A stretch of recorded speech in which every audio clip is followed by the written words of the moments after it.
ചീറിപ്പാഞ്ഞു പോകുന്ന വലിയ വാഹനങ്ങളും വളരെ തിരക്ക് പിടിച്ച് ആളുകൾ നടന്നും ഇരുചക്ര വണ്ടികളിലും പോകുന്നത് നോക്കി ഹോസ്റ്റലിലെ ജനാലയിലൂടെ നവമി നിന്നു. പോകണ്ടേ ആമി? പിന്നിൽ വന്നു നിന്ന് ഗൗരി ചോദിച്ചു. പോകാം, ഞാൻ റെഡിയായതല്ലേ പെണ്ണെ, പിന്നെന്താ പോകണ്ടേ എന്നൊരു ചോദ്യം?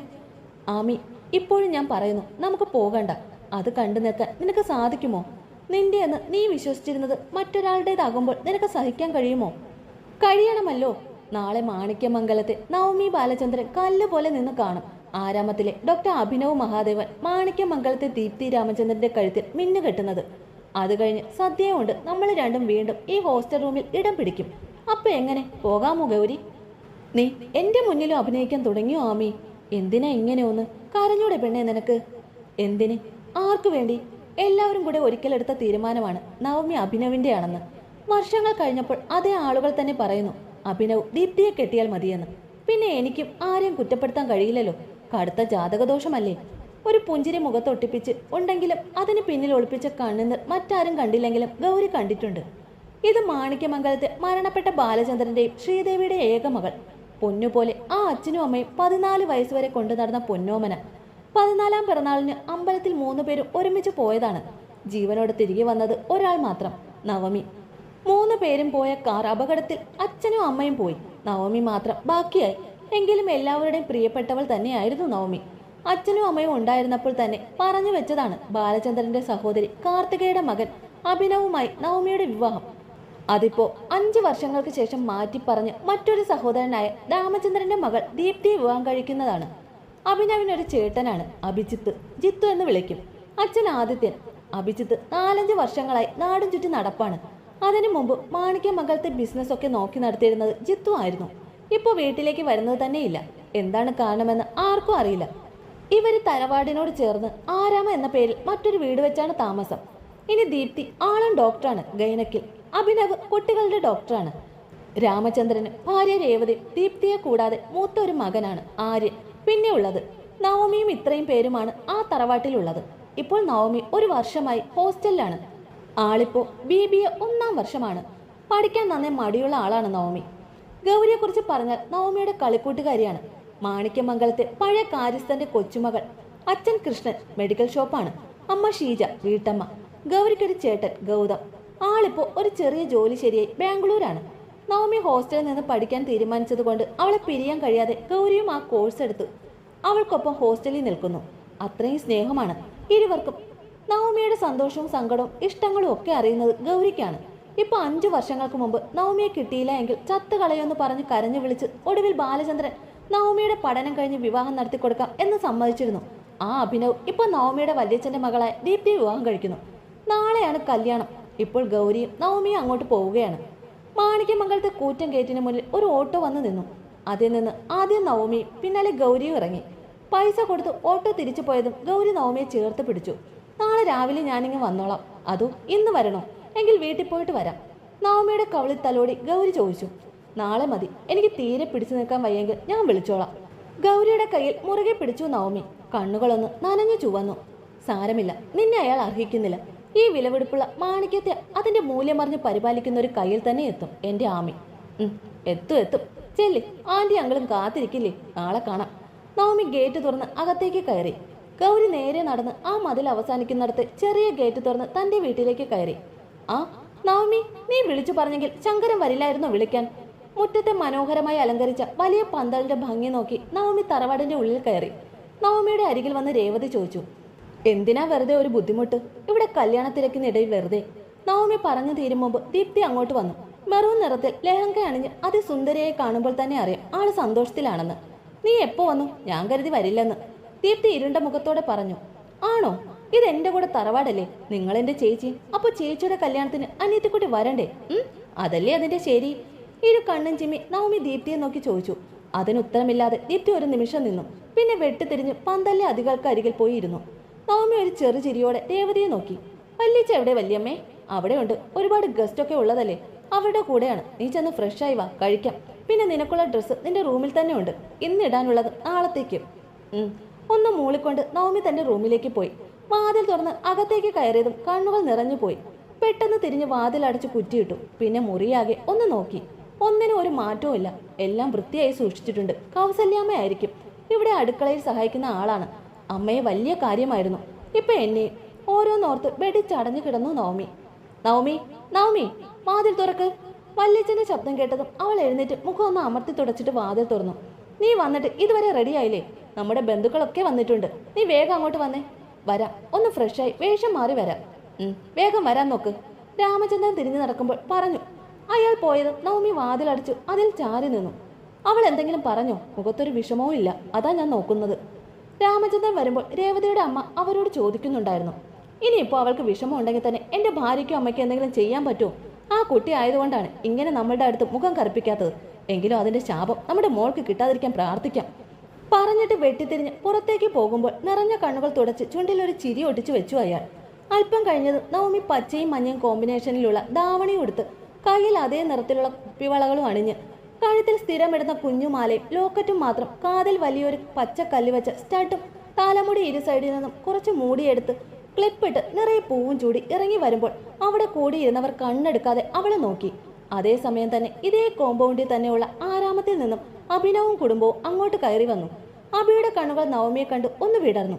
എന്നാൽ യാതൊരു ഭാവമാറ്റവും ഇല്ലാതെ ചിരിച്ച മുഖത്തോടെ അഭിയെ അച്ഛനെ അമ്മയെ നോക്കി തല ഉയർത്തി നിന്നു അവൾ. അടുത്ത നിമിഷം ദീപ്തി വന്ന് അഭിയുടെ കൈ പിടിച്ചു ഫ്രണ്ട്സിനടുത്തേക്ക് കൊണ്ടുപോയി. പാവയെ പോലെ അവൻ പോകുന്നത് കണ്ട് നവമിക്ക് ചിരി വന്നുപോയി. അപ്പച്ചി എന്താ മിണ്ടാത്തത്? മാമനും മിണ്ടിയില്ലല്ലോ. അഭിക്കൊപ്പം വന്ന കാർത്തികയോടും ആദിത്യനോടും ചിരിയോടെ ചോദിച്ചിട്ട് നോക്കിയ നവമി അവർക്ക് പിന്നിൽ നിൽക്കുന്ന ആളെ കണ്ട് അത്ഭുതത്തോടെ നിന്നു. ജിത്തേട്ടൻ? നവമി പതിയെ മൊഴിഞ്ഞു. മോനെ ജിത്തു, എത്ര കാലമായിടാ നിന്നെ കണ്ടിട്ട്? ബന്ധത്തിലുള്ള ഒരു ചേച്ചിയാണ്. ജിത്തേട്ടൻ ഒരു ചിരിയോടെ അവരോട് സംസാരിക്കുന്നത് കണ്ട് നവമി വീണ്ടും വീണ്ടും നോക്കി. കുഞ്ഞുനാളിൽ എന്നോ ഇതുപോലെ ചിരിക്കുന്ന ജിത്തേട്ടനെ കണ്ടിട്ടുണ്ട്. അല്ലാതെ ആ ചിരിയോ ഉച്ചത്തിലുള്ള വർത്തമാനോ ഒന്നും നവമി കേട്ടിരുന്നില്ല. 6 വർഷമായി ഇവിടുന്ന് പോയിട്ട്. അനിയന്റെ കല്യാണമാകേണ്ടി വന്നു അമ്മയും അച്ഛനെയും കാണണമെന്ന് അവന് തോന്നാൻ. അവൾ കണ്ണുമിഴിച്ച് നിൽക്കുന്നത് കണ്ട് കാർത്തിക പറഞ്ഞു. മോൾ അഭിയെ ശപിക്കരുത്. നിനക്ക് സങ്കടം കാണുമെന്ന് അപ്പച്ചിക്കറിയാം. നിന്റെ കണ്ണിൽ നിന്ന് വീഴുന്ന ഒരു തുള്ളി കണ്ണുനീരായാലും അതവന്റെ മേലെ തന്നെ പതിക്കും. അതും അറിയാം. പക്ഷെ എനിക്കവൻ ജീവനോടെ വേണം മോളെ. കാർത്തിക പറയുന്നത് കേൾക്കുമ്പോൾ നവമിക്ക് നെഞ്ചു പൊട്ടുന്ന വേദന തോന്നി. പക്ഷെ ഇവർക്ക് ആർക്കു മുന്നിൽ നവമി കരയില്ല. മനസ്സിൽ ഒരു വട്ടം കൂടി ഉറപ്പിച്ചു അവൾ. അപ്പച്ചി, ഞാൻ എന്തിനാ അഭിയേട്ടനെ ശപിക്കുന്നത്? എന്നെ ഇഷ്ടമാണെന്നും വിവാഹം കഴിക്കണമെന്നും പറഞ്ഞിട്ടുണ്ട്. നിങ്ങളൊക്കെ ചേർന്ന് എൻ്റെ ചെറിയ പ്രായത്തിൽ തന്നെ തീരുമാനം ഉറപ്പിക്കുകയും ചെയ്തു. ഇവിടെ ആരെങ്കിലും എൻ്റെ സമ്മതമോ ഇഷ്ടമോ ചോദിച്ചോ? ഇല്ലല്ലോ. അതുകൊണ്ട് തന്നെ എൻ്റെ ഇഷ്ടക്കേട് ഞാൻ മനസ്സിൽ തന്നെ വെച്ചിരുന്നത്. അവസരം വരുമ്പോൾ പറയാമെന്ന് കരുതി. പിന്നെ എൻ്റെ ജാതകദോഷം അതൊരു ഭാഗ്യമായി എനിക്കിങ്ങനെ പാറിപ്പറന്ന് നടക്കാലോ. അപ്പം ഞാൻ പറഞ്ഞു വന്നത്, അപ്പച്ചി ഒന്നും ഓർത്ത് സങ്കടപ്പെടേണ്ട. എനിക്ക് സന്തോഷമേ ഉള്ളൂ ഈ വിവാഹം നടക്കാത്തതിൽ. കാർത്തികയുടെ കവളിൽ ഒന്ന് ഉമ്മ വെച്ച് തിരിഞ്ഞവൾ പിന്നെ നിൽക്കുന്നവനെ കണ്ട് ചിരിക്കണോ കരയണോ എന്ന പോലെ നിന്നുപോയി. നീ നന്നായിട്ട് പഠിക്കുന്നില്ലേ നവമി? ഉവ്. ഒന്ന് മൂളിക്കൊണ്ട് ആള് തിരിഞ്ഞുപോയി. ആശ്വാസത്തോടെ നവമി നെഞ്ചിൽ കൈവച്ച് ശ്വാസം ആഞ്ഞു വലിച്ചു. എന്നാലും എൻ്റെ ജിത്തേട്ടാ, നിങ്ങൾ എന്നെ നവമി എന്ന് വിളിച്ച് കളഞ്ഞല്ലോ. പണ്ട് എന്നെ വിളിച്ചിരുന്ന ചെല്ലപ്പേര് മറന്നുപോയെന്ന് തോന്നുന്നു. പാവം. മനസ്സിലോർത്തുകൊണ്ട് നവമി ആൾക്കൂട്ടത്തിലേക്ക് ചെന്ന് ചേർന്നു. രാത്രി തിരക്കൊക്കെ കഴിഞ്ഞ് തൻ്റെ റൂമിൽ വാതിലടച്ച നിമിഷം നവമി അണിഞ്ഞിരുന്ന മുഖംമൂടി അഴിഞ്ഞു വീണു. കിടക്കയിലേക്ക് വീണ് വിങ്ങി പൊട്ടുമ്പോൾ അങ്ങകലെ ആകാശത്തെ നക്ഷത്രക്കൂട്ടങ്ങളിൽ നിന്ന് മാറി നിന്ന 2 നക്ഷത്രങ്ങൾ വല്ലാതെ വേദനിക്കുന്നുണ്ടായിരുന്നു. തങ്ങളുടെ പൊന്നോമനെ ഓർത്ത് കരഞ്ഞു തളർന്ന് എപ്പോഴും ഉറക്കത്തിലേക്ക് കൂപ്പുകുത്തി. പിറ്റേന്ന് രാവിലെ തന്നെ ഗൗരി തറവാട്ടിൽ ഹാജർ വെച്ചിരുന്നു. നീ ഇന്നലെ വരാത്തത് എന്താ ഗൗരി? ഷീജയും കണ്ടില്ല. ഗൗതവും കൃഷ്ണേട്ടനും വന്നല്ലോ. രേവതി ഗൗരിക്ക് അരികിലേക്ക് വന്നു. അത് ഇന്നലെ ഞാൻ വന്നപ്പോൾ വൈകിട്ടായല്ലോ. പിന്നെ ഇവിടെ ബന്ധുക്കളല്ലേ തലേന്നാൾ കാണൂ, അതുകൊണ്ടാണ്. വലിയ താല്പര്യം കാണിക്കാതെ ഗൗരി പറഞ്ഞു. പൊന്മാനയിലെ സോഫ്റ്റ് സിൽക്ക് സാരി കൊടുത്ത് അത്യാവശ്യ ആഭരണങ്ങളൊക്കെ അണിഞ്ഞ് സുന്ദരിയായി നിൽക്കുന്ന ആ പെണ്ണിനെ നോക്കി ഒരുവൻ കുറച്ചു മാറി നിൽപ്പുണ്ടായിരുന്നു. എന്നാൽ ഇതൊന്നും ശ്രദ്ധിക്കാതെ അവൾ നവമിയുടെ മുറി ലക്ഷ്യമാക്കി നീങ്ങി. എന്റെ ആമിക്കുട്ടിയെ, എന്റെ കൊച്ചു സാരിയൊക്കെ ഉടുത്തങ്ങ് സുന്ദരിയായല്ലോ. എന്റെ ഗൗരിയും സുന്ദരിയായി. പൂവ് കൊണ്ടുവന്നില്ലേ പെണ്ണെ? ഗൗരിയുടെ കൗളിൽ പിടിച്ചൊന്ന് വലിച്ചു വിട്ടു ആമി. അപ്പോഴും ഗൗരി നവമിയെ തന്നെ നോക്കി നിന്നു. ഗൗരിയുടെ സാരിയുടെ അതേ ഡിസൈനിൽ തന്നെ മുന്തിരി കളറിലുള്ള ഒരു സോഫ്റ്റ് സിൽക്ക് സാരി. അത് ആമിയുടെ നിറത്തിനും ഭംഗിക്കും കുറച്ചുകൂടെ മാറ്റുകൂട്ടി. കഴുത്തിൽ പതിവ് പോലെ എപ്പോഴും ഇടുന്ന കുഞ്ഞു മാലയും ലോക്കറ്റുമാണെങ്കിൽ കാതിൽ വലിയൊരു ജിമിക്കി, കൈകളിൽ നിറയെ കുപ്പിവള, കണ്ണ് വാലിട്ടെഴുതി കല്ല് വെച്ചൊരു പൊട്ടും ആ വെല്ലുപോലുള്ള പുരുകത്തിന് നടുവിൽ വെച്ചതോടെ ഒരുക്കാൻ കഴിഞ്ഞു. ഇനി ഈ പൂവ് കൂടെ വെച്ചാൽ എന്റെ ആമി ആരും മോഹിക്കുന്ന സുന്ദരിയാകും. പിന്നീട്ട അരയോളമുള്ള അഴകാർന്ന കാർക്കൂന്തലിൽ മുല്ലപ്പൂവ് കൂടെ വെച്ചു കൊടുത്തു ഗൗരി. ഇനി നമുക്ക് പോകാമോ? ഇന്ന് എന്റെ ആമി സന്തോഷവതിയായിരിക്കണം. എല്ലാവരുടെയും കണ്ണുകൾ നിന്നിലാവും. നിനക്ക് വിഷമമുണ്ടോ? നീ കണ്ണ് നിറയ്ക്കുന്നുണ്ടോ എന്നൊക്കെ നോക്കി. അറിയാം, ഞാൻ ശ്രദ്ധിച്ചോളാം. ഇരുവരും കൈകോർത്ത് പിടിച്ച് റൂമിൽ നിന്ന് ഇറങ്ങി വരുമ്പോൾ റൂമിൽ നിന്ന് ഇറങ്ങി വരുന്ന ആര്യനെ കണ്ട് ആമി നിന്നു. കൂടെ മുഖം നിറച്ച് പുച്ഛവുമായി ഗൗരിയും. ആമി, സുഖമാണോ മോളെ? സുഖം. ഏട്ടനോ? എന്നാ വന്നത്? കുഴപ്പമില്ല, നന്നായിരിക്കുന്നു. ഇന്ന് വെളുപ്പിനെത്തി. ഏട്ടന്റെ കുഞ്ഞ് വിഷമിക്കരുത്, ഇതൊക്കെ നല്ലതിനായിരുന്നു എന്ന് വിചാരിക്കണം കേട്ടോ. ആമിയുടെ തലയിൽ അരുമയായി തലോടി ആര്യൻ പെട്ടെന്ന് നിറഞ്ഞു വന്ന കണ്ണുകൾ തുടച്ച് പുറത്തേക്ക് നടന്നു. അയ്യോ, ആ പെങ്ങളെ നിലയ്ക്ക് നിർത്താൻ വയ്യ, എന്നിട്ട് വലിയ ഡയലോഗ് അടിക്കുന്നു. നീ വാ ആമി, അവിടെ എല്ലാത്തിനും ഞെട്ടിക്കാനുള്ളതാണ്. നവമിയുടെ കൈയും പിടിച്ച് ഗൗരി പുറത്തു വന്ന് ഓഡിറ്റോറിയത്തിൽ പോകാനായി തയ്യാറാക്കി നിർത്തിയിരുന്ന വലിയ ടൂറിസ്റ്റ് ബസ്സിൽ കയറിയിരുന്നു. ഇവിടെ ഇരിക്കാൻ നമുക്ക്. ചടങ്ങ് കഴിഞ്ഞാൽ അവർക്കൊപ്പം നിന്നൊരു ഫോട്ടോ എടുക്കണം. അത് കഴിഞ്ഞാൽ അപ്പൊ തന്നെ പോവുകയും ചെയ്യാം കേട്ടോ. ഓഡിറ്റോറിയത്തിൽ ഏറ്റവും മുന്നിൽ തന്നെ ഗൗരി നവമിയെ കൊണ്ടുപോയി ഇരുത്തി പറഞ്ഞു. നാദസ്വര മേളത്തോടെ എല്ലാവരുടെയും ആശീർവാദത്തോടെ അഭിനവ് ദീപ്തിയുടെ കഴുത്തിൽ താലി കെട്ടുമ്പോൾ നിർവികാരതയോടെ നവമി അത് കണ്ടിരുന്നു. പരസ്പരം പ്രണയം പറഞ്ഞിട്ടില്ല, ആരും കാണാതെ കണ്ണിൽ കണ്ണിൽ നോക്കിയിട്ടില്ല, നറുചുംബനങ്ങൾ കൈമാറിയിട്ടില്ല. പക്ഷെ എപ്പോഴൊക്കെയോ ഇതുപോലെ ഒരു ദിവസം കൂടെ ഈ ആളും കഴിഞ്ഞ 5-6 വർഷമായി സ്വപ്നങ്ങളിലുണ്ടായിരുന്നു. ഇനി ഒരിക്കലും ഓർമ്മകളിൽ പോലും വരാത്തവണ്ണം എല്ലാം മനസ്സിന്റെ ഏതോ ഒരു കോണിൽ ഒതുക്കിയിട്ട് മാസങ്ങളായി. എങ്കിലും നോവുന്നുണ്ട്. വല്ലാത്തൊരു വേദനയോടെ ഗൗരിയുടെ കൈകളെ മുറുകെ പിടിച്ചു. നവദമ്പതികൾക്കൊപ്പം നിന്നൊരു ഫോട്ടോ എടുത്തു ആശംസകളും അറിയിച്ചു. അവിടെ നിന്നിറങ്ങി നവമി, ഒപ്പം ഗൗരിയും. നീ ഇതെവിടെ പോകാനാണ് നിൽക്കുന്നത് നവമി? വൈകിട്ട് അപ്പുറത്ത് പോകേണ്ടതാണ്. എത്ര ബന്ധുക്കളാണെന്ന് പറഞ്ഞാലും അടുക്കള കാണൽ എന്നൊരു ചടങ്ങില്ലേ? തറവാടിന്റെ ഉമ്മർത്ത് ഒരു വലിയ ആപ്പ നിറച്ചു വെച്ചിരിക്കുന്ന ഫ്രിഡ്ജും അലമാരയും എസിയും വാഷിംഗ് മെഷീനും പിന്നെയും കുറേയേറെ സാധനങ്ങളും പഴക്കുലയും പലഹാരങ്ങളും ഒക്കെ നോക്കി രേവതി നവമിയോട് പറഞ്ഞു. അതിനെന്താ, നിങ്ങൾ പൊയ്ക്കോ വല്യമ്മേ, എനിക്ക് നാളെ ക്ലാസ് ഉണ്ട്, അതുകൊണ്ടാ ഇന്ന് പോണത്. എത്ര ശ്രമിച്ചിട്ടും വാടിപ്പോയ മുഖത്തോടെ നവമി പറഞ്ഞു. നീ ഇന്ന് നിൽക്കാതെ പോയാൽ നമ്മുടെ കുടുംബത്തിനകത്തുള്ളവർ തന്നെ എന്റെ മോളെ കുറ്റപ്പെടുത്തും. എന്ത് കുറ്റപ്പെടുത്തും എന്നാ വല്യമ്മ പറയുന്നത്? ഇനി അങ്ങനെ കുറ്റപ്പെടുത്തിയാൽ തന്നെ നിങ്ങൾ പറഞ്ഞോളൂ, എനിക്ക് താല്പര്യമില്ലാത്തത് കൊണ്ടാണ് കല്യാണം വേണ്ടെന്ന് വെച്ചതെന്ന്. നീ കൊള്ളാമല്ലോ നവമി, നിനക്ക് വേണ്ടാതായത് എന്റെ മോൾക്ക് കൊടുത്തു എന്ന് ആൾക്കാരെ കൊണ്ട് പറയിക്കണം അല്ലേ? അത്രയ്ക്ക് അതപ്പതിച്ചിട്ടില്ല എന്റെ മോള്. എന്റെ പൊന്നു വല്യമ്മേ, നിങ്ങൾ ആരോടോ എന്ത് വേണമോ പറഞ്ഞു, അതൊന്നും എന്നെ ഇനി ബാധിക്കില്ല. ഞാൻ പോകുക, വല്യച്ഛനോട് പറഞ്ഞേക്ക്. ബാഗും എടുത്ത് പുറത്തേക്ക് ഇറങ്ങിയ നവമി ഒന്ന് നിന്നു. മുന്നിൽ ജിത്തേട്ടൻ. നീ ഇപ്പൊ എവിടെ പോകുന്നു ഈ വേഷത്തിൽ? ബാഗും തൂക്കിപ്പിടിച്ച്. നവമി തന്നെ സ്വയം ഒന്ന് നോക്കി. ഒരു പട്ടുപാവാടയും ബ്ലൗസുമാണ് ഇട്ടിരിക്കുന്നത്. ഇനി ഇത് കൊള്ളില്ലേ? മനസ്സിൽ ഓർത്തുകൊണ്ട് അവനെ നോക്കി. ഞാൻ ഹോസ്റ്റലിൽ പോകുക, നാളെ ക്ലാസ് ഉണ്ട്, മതിയാണ് പറഞ്ഞത്. ഇന്ന് പോകണ്ട, നാളെ വെളുപ്പിനെ ഞാൻ കൊണ്ടുപോയി വിടാം, അതുപോലെ. അതൊന്നും വേണ്ട ജിത്തുവേട്ടാ, ഗൗരിയും ഞാനും കൂടെ പൊയ്ക്കൊള്ളാം. ഇപ്പൊ പോയാൽ സന്ധ്യയ്ക്ക് മുമ്പ് അങ്ങ് എത്തും. ബാഗ് മുറുകെ പിടിച്ചു നവമി. പണ്ടും ജിത്തേട്ടനോട് പേടിയാണ്, അതോ ബഹുമാനമോ? ഇവൾക്കിപ്പോ ആരെ അനുസരിക്കേണ്ട എന്ന ഭാവമാണ് ജിത്തു. ഞാൻ അന്നേ പറഞ്ഞതാണ് ഇത്രയും ദൂരം ഒന്നും വിടേണ്ടെന്ന്, ഇവിടെ കോളേജൊന്നും ഇല്ലാത്തതുപോലെ. വല്യമ്മ ജിത്തേട്ടനെ എരിക്കേറ്റാൻ എന്ന പോലെ പറഞ്ഞു. അതൊന്നും അല്ല, ഗൗരി എന്നെ കാത്ത് റെഡിയായി നിൽക്കും, എനിക്ക് പോണം. നിനക്ക് പറഞ്ഞ് മനസ്സിലാവില്ലേ നവമി? ഇന്നിപ്പോ നീ പോകണ്ട എന്ന് ഞാൻ പറഞ്ഞിട്ടുണ്ടെങ്കിൽ നീ പോകില്ല. അതോ ഇനി ഇവിടെ ഉള്ളവരെ ആരെയും അനുസരിക്കേണ്ട എന്നാണോ? മര്യാദയ്ക്ക് ബാഗ് അകത്തുകൊണ്ട് വെച്ചിട്ട് വീട്ടിലേക്ക് വാ, ഗൗരിയും വരും. നവമി ഒന്നുകൂടെ ഒന്ന് നോക്കിയിട്ട് ജിത്തു പുറത്തേക്ക് ഇറങ്ങിപ്പോയി. ഇയാൾ ആരാന്നാ വിചാരം? നവമി പോലും. അതാണോ പണ്ട് എന്നെ വിളിച്ചിരുന്ന പേര്? എന്നിട്ടിപ്പോ എന്നെ അനുസരിപ്പിക്കാൻ വന്നിരിക്കുന്നു. റൂമിൽ ചെന്ന് ബാഗും ബെഡിലേക്കിട്ട് അവിടെ ഇരുന്ന് ദേഷ്യം മുഴുവൻ പെറുപെറുത്ത് തീർക്കുവാണ് നവമി. പറഞ്ഞിട്ടും തീരുന്നില്ല. ഇതൊക്കെ കേട്ട് താടിയിൽ കൈയും വെച്ച് അവളെ നോക്കി ഗൗരിയും. കഴിഞ്ഞോ? എന്ത്? അല്ല, നിന്റെ ജിത്തേട്ടനെ വഴക്ക് പറയല് തീർന്നോന്ന്?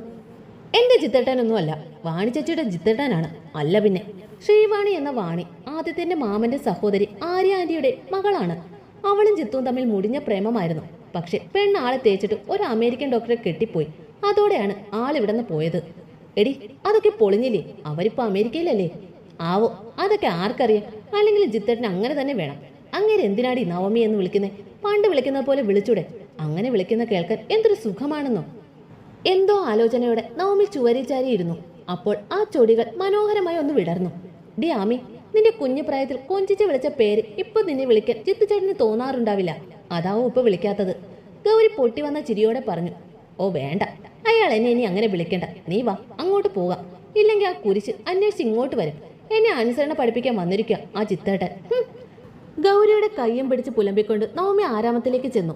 നവമിയെ കണ്ടതും ചില ബന്ധുക്കളൊക്കെ അടക്കം പറഞ്ഞു. ചിലർ സഹതാപത്തോടെ നോക്കി. ഇതൊക്കെ കേട്ടും കണ്ടും നിന്നു നവമി. പിന്നെ കുറച്ചു മാറി നിന്ന ജിത്തുവിനെ നോക്കി പല്ലും കടിച്ചു. അത് മനസ്സിലായി അവൻ തിരിഞ്ഞു നിന്ന് വിളിച്ചു, കുറുമ്പി. ഇതിനിടെ അബിയുടെ കയ്യിൽ ചുറ്റിപ്പിടിച്ച് ദീപ്തി ബന്ധുക്കൾക്കിടയിലൂടെ നടന്നു, നവമിയെ കാണിക്കാൻ എന്ന പോലെ. ഇതൊക്കെ കേൾപ്പിക്കാനും കാണിക്കാനും ആണോടി ആ ജിത്തുവേട്ടൻ നമ്മളെ പോകാൻ സമ്മതിക്കാതെ പിടിച്ചു നിർത്തിയത്? ഭക്ഷണം കഴിക്കുന്നിടത്തേക്ക് നടക്കുമ്പോൾ ഗൗരി ആമയോട് ചോദിച്ചു. അതിനല്ല ആമക്കുട്ടി, ഇന്നിപ്പോ എല്ലാവരെയും കണ്ടില്ലേ? ഇനി അവരെ ഫേസ് ചെയ്യാൻ ബുദ്ധിമുട്ട് തോന്നില്ല. എന്നാൽ ഇന്ന് പൊയ്ക്കളഞ്ഞുവെങ്കിലോ? അഭിയെ കിട്ടാത്തത് കൊണ്ട് സങ്കടപ്പെട്ട് പോയി എന്നല്ലേ എല്ലാവരും കരുതുക. അതുകൊണ്ടാണ് ഇന്ന് പോകണ്ട, ഇവിടെ ഫംഗ്ഷന് പങ്കെടുക്കണമെന്ന് ജിത്തുവേട്ടൻ കർശനമായി മോളോട് പറഞ്ഞത്. അതിപ്പോ നല്ലതായില്ലേ? ശരിയാ ആര്യേട്ടാ. ആമി ഒരു ആലോചനയുടെ ഗൗരിയെ നോക്കി. അവിടെ പെണ്ണ് ആര്യനെ നോക്കി കണ്ണുരുട്ടി പേടിപ്പിക്കുന്നു. എന്റെ ആമിക്കുട്ടി, നീ ഇതേ ഈ പെണ്ണിന്റെ കൂടെ നടന്ന് കുരുത്തക്കേടൊന്നും പഠിക്കരുത് കേട്ടോ. ഗൗരിയുടെ തലയിലൊന്ന് കൊട്ടിയിട്ട് ആര്യൻ ചിരിയോടെ നവമിയെ നോക്കി. ഇയാളെ ഞാനിന്ന് പല്ല് കടിച്ച് ആര്യനടുത്തേക്ക് പാഞ്ഞു ഗൗരി. അവളെ നോക്കി കോക്കറി കാണിച്ചു ആര്യൻ. ഇങ്ങോട്ട് വായോ ഗൗരി, നമുക്ക് കഴിക്കാം. ദേ ഗൗതം ചേട്ടൻ വിളിക്കുന്നു നമ്മളെ. ഗൗരിയെയും വലിച്ചു കഴിക്കാനായി പോയി ആമി. അന്ന് രാത്രി തനിച്ച് തന്റെ മുറിയിൽ കിടക്കുമ്പോൾ എന്തുകൊണ്ടോ കഴിഞ്ഞ കുറെ ദിവസങ്ങളായി മാറി നിന്ന് എല്ലാം മറന്നുള്ള ഉറക്കം നവമിയെ തേടിയെത്തി. പിറ്റേന്ന് പറഞ്ഞതുപോലെ അഭിജിത്ത് തന്നെ ആമിയെയും ഗൗരിയെയും കോളേജ് ഹോസ്റ്റലിൽ കൊണ്ടുപോയി വിട്ടു. നീ വെളുപ്പിന് എവിടെ പോയതാണ് ജിത്തു? ഒന്ന് പറഞ്ഞിട്ട് പൊയ്ക്കൂടെ? എവിടെയെങ്കിലും പോവാണെങ്കിൽ മനുഷ്യൻ തീ തീറ്റാനായിട്ട്. കാർത്തിക പറഞ്ഞു വന്നത് ദീപ്തിയെ കണ്ടു പാതയിൽ നിർത്തി. ഞാനൊന്ന് പുറത്തു പോയതാണ്. അല്ല, അമ്മ ഇപ്പോൾ തീയാണോ തിന്നുന്നത്? കളിയാക്കിക്കോ നീയൊക്കെ എന്നെ. അവർ മുഖം തിരിച്ചു. അമ്മ എന്തിനാ രാവിലെ തന്നെ എന്നെ അന്വേഷിക്കുന്നത്? ഞാൻ നവമിയെ കൊണ്ടുവിടാൻ പോകുമെന്ന് പറഞ്ഞിരുന്നില്ലേ? മറന്നുപോയോ? ഓർമ്മ വന്നില്ലടാ. പിന്നെ രേവതിയാണ് പറഞ്ഞത്. ജിത്തുവേട്ട എന്തിനാ അവളെ കൊണ്ടുവിടാനൊക്കെ പോകുന്നത്? ഇതുവരെ ഇല്ലാത്ത ഓരോ ശീലങ്ങളാണ് പെണ്ണിന്. ഇപ്പൊ വല്ലാത്ത അഹങ്കാരവും. ആണോ ദീപ്തി? എനിക്കതൊന്നും അറിയില്ലായിരുന്നല്ലോ. പിന്നെ ഇപ്പൊ നീ പറഞ്ഞല്ലോ, ഇനി നോക്കാം. അത് പോരെ? മതി ജിത്തുവേട്ട, ഒരു ചിരിയോടെ ദീപ്തി പറഞ്ഞു. അല്ല ദീപ്തി, നവമിക്ക് അഹങ്കാരം കൂടിയത് കൊണ്ടുകൂടെയാണോ എന്റെ അനി അവളെ തേച്ചത്? അത് അവള് എന്തോ. അഭിയേട്ടൻ വിളിക്കുന്നു ജിത്തേട്ടാ, ഞാൻ ചെല്ലട്ടെ. പറഞ്ഞിട്ട് ഓടിപ്പോകുന്നവളെ നോക്കി ജിത്തു ചിരിച്ചു. മതി ചിരിച്ചത്. ആമിക്ക് ജാതകദോഷമുണ്ട് മോനെ, അതുകൊണ്ടാണ് വേണ്ടാന്ന് വെച്ചത്. ആണോ അമ്മ? ഈ ജാതകത്തിലും നാളിലും ഒക്കെ വിശ്വാസം ഉണ്ടായിരുന്നെങ്കിൽ പിന്നെ ആദ്യം അതൊക്കെ നോക്കിയിട്ട് ആലോചിച്ചാൽ പോരായിരുന്നു. ഒരു പെൺകുട്ടിയെ പറഞ്ഞ് മോഹിപ്പിച്ചിട്ട് വേണ്ടാന്ന് വെക്കുമ്പോൾ ആ മനസ്സിലുണ്ടാകുന്ന വേദന അത് ചെറുതല്ലമ്മ. അതിപ്പോ ആണായാലും. പറഞ്ഞിട്ട് കയറി പോകുന്നവന്റെ നിറഞ്ഞ കണ്ണുകൾ കാർത്തികയെ നോവിക്കുക തന്നെ ചെയ്തു. നീ ഒന്നും കഴിക്കുന്നില്ലേ ജിത്തു? അപ്പവും മുട്ടക്കറി ഉണ്ടടാ. വേണ്ട, ഞാൻ പുറത്തുനിന്ന് കഴിച്ചു. ഇനി ഉച്ചയ്ക്ക് കഴിച്ചോളാം. ഞാനൊന്ന് കിടക്കട്ടെ. റൂമിലേക്ക് പോകാൻ സ്റ്റെപ്പ് കയറുമ്പോൾ കണ്ടു കൈകൾ കോർത്തു പിടിച്ചിറങ്ങി വരുന്ന ദീപ്തിയെ അഭിയെ. ഏട്ട എവിടെ പോയതാ? അമ്മ രാവിലെ ഇവിടെ ഭയങ്കര ബഹളമായിരുന്നു ഏട്ടനെ കാണാഞ്ഞിട്ട്. ആ, അമ്മ പറഞ്ഞു. ഞാൻ നവമിയെ ഹോസ്റ്റലിലാക്കാൻ പോയതാണ്. പിന്നെ അവരെ നോക്കിയൊന്ന് ചിരിച്ചിട്ട് റൂമിലേക്ക് കയറി വാതിലടച്ചു ബെഡിലേക്ക് വീണു. കഴിഞ്ഞ 5-6 വർഷം ഇപ്പോ നവമി വേദനിക്കുന്ന പോലെ, അല്ലെങ്കിൽ അതിലും കൂടുതൽ വേദനിച്ച് തന്നെയാണ് കഴിഞ്ഞത്. ഇപ്പോഴും വേദനിക്കുന്നുണ്ട്. അതിന്റെ തീവ്രത കുറഞ്ഞു എന്ന് മാത്രം. ഇനി ഒരാളെ ആത്മാർത്ഥമായി പ്രണയിക്കുവാൻ കഴിയോ? മനസ്സും ശരീരവും പങ്കുവെച്ച് വർഷങ്ങളോളം കഴിഞ്ഞിട്ട് പെട്ടെന്ന് മറ്റൊരുവനെ എങ്ങനെ പ്രണയിക്കുന്നു? അതിന് പ്രണയമാണോ? അറിയില്ല. ഓരോന്നും ഓർത്തു എപ്പോഴോ ജിത്തു മയങ്ങിപ്പോയി. എന്താ കാത്തു നീ ചിന്തിച്ചു കൂട്ടുന്നത്? കുറച്ചായാലോ ഈ ഇരിപ്പ് തുടങ്ങിയിട്ട്? ആദിത്യൻ കാർത്തികയുടെ അടുത്ത് വന്നിരുന്നു ചോദിച്ചു. ജിത്തുവിന് ഇപ്പോഴും വാണിയെ മറക്കാൻ കഴിഞ്ഞിട്ടില്ലെന്ന് തോന്നുന്നു ആദ്യേട്ടാ. എടോ, നമുക്കതിൽ ഒന്നും ചെയ്യാൻ കഴിയില്ല. അവൾ ഇങ്ങനെ ഒരു ചതി ചെയ്യുമെന്ന് എനിക്കും അറിയില്ലായിരുന്നു. അവള് പോയപ്പോൾ എന്റെ കുഞ്ഞ് തകർന്നു പോയി. പക്ഷെ ഇപ്പോൾ അവൻ അതിൽ നിന്ന് റിക്കവറായി വരുന്നുണ്ട്. നമുക്ക് അവന് വേണ്ടി നല്ലൊരു പെൺകുട്ടിയുടെ ആലോചന നോക്കണം. നല്ല വിദ്യാഭ്യാസമുള്ള, വാണിയേക്കാൾ സുന്ദരി, അവളെപ്പോലെ ഡോക്ടർ തന്നെ മതി. ആദ്യേട്ടൻ അന്വേഷിച്ചു തുടങ്ങിക്കോ. വേണ്ട കാത്തു, ആദ്യം അവനോട് ചോദിക്കാം. അവന് കല്യാണത്തിന് സമ്മതമാണോ എന്ന് ചോദിക്കണം. പിന്നെ എങ്ങനെയുള്ളൊരു കുട്ടി വേണം, അതൊക്കെ അവനോട് ചോദിച്ച് മനസ്സിലാക്കി പതിയെ മതി. പതിയെ മതി എന്ന് പറയുമ്പോൾ ഇപ്പൊ തന്നെ വയസ്സ് 31 കഴിഞ്ഞു.